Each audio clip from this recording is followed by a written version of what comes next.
Hello everybody, my name is Armand and I'm from Vivotech. Today I represent what is ONVIF. It's rather a basic introduction of the ONVIF standard and organization. So let's start. First of all, ONVIF was founded in 2008 by three companies that have an important position in the CCTV industry. There is Axis, Bosch and Sony. The purpose and the definition of ONVIF is to be an open industry forum that provides and promotes standardized interfaces for effective interoperability of IP-based physical security products. But what does that mean?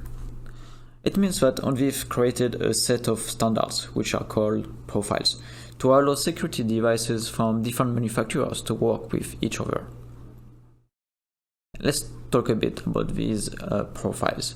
As you can see, there's quite a lot of them, but we can divide them. Like three of them on ONVIF A, C, D are for access control and the management of access control system, while the other G, Q, M, S, T are for IP cameras, and these are the ones that interest us more today.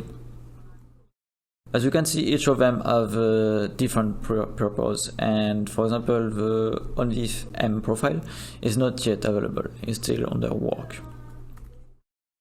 For the ONVIF profiles for camera, the one that you will see the most often are the profile S, G, and T. Profile S is for basic video streaming, so that's really the minimum requirement to be able to have one camera working with an NVR or any recorder to get the video stream from the camera. The G, you will see it a bit less often. It's about having the recorder to be able to recover or retrieve some local recording that has been made on the camera. And the newest profile, the profile T, is for advanced video streaming. For example, it introduces the support of the H.265 video codec. Who follows ONVIF? That's an important question because ONVIF is a standard, so a standard has a value only if a lot of manufacturers follow it. And it's the case for ONVIF. In 2020, they had 504 members. But only full and contributing members really help to develop the ONVIF standards. There is 22 full members. As you can see the list of manufacturers here, you can definitely recognize some of them. And we are also listed Vivotech. And there's as well 15 contributing members, with also very famous companies such as Genetech, Robotics, FLIR, and so on. Except that there is two companies that are still listed as member, Tower and Hikvision. However, they cannot certify anymore their appliance as ONVIF compliant since April 2020 because of US sanctions. How Vivotech supports ONVIF? Vivotech was one of the first members of the ONVIF organization as it joined in 2008. Vivotech also participated in working groups such as enhancement and the definition of the profile queue. This allows Vivotech to be well aware of all the information and modification that will be brought to ONVIF. About the Vivotech device, today we have 369 Vivotech products that are ONVIF conformant. Depending on the model, it will be a different profile. But as said earlier, you will mostly see the profiles G, S, and T.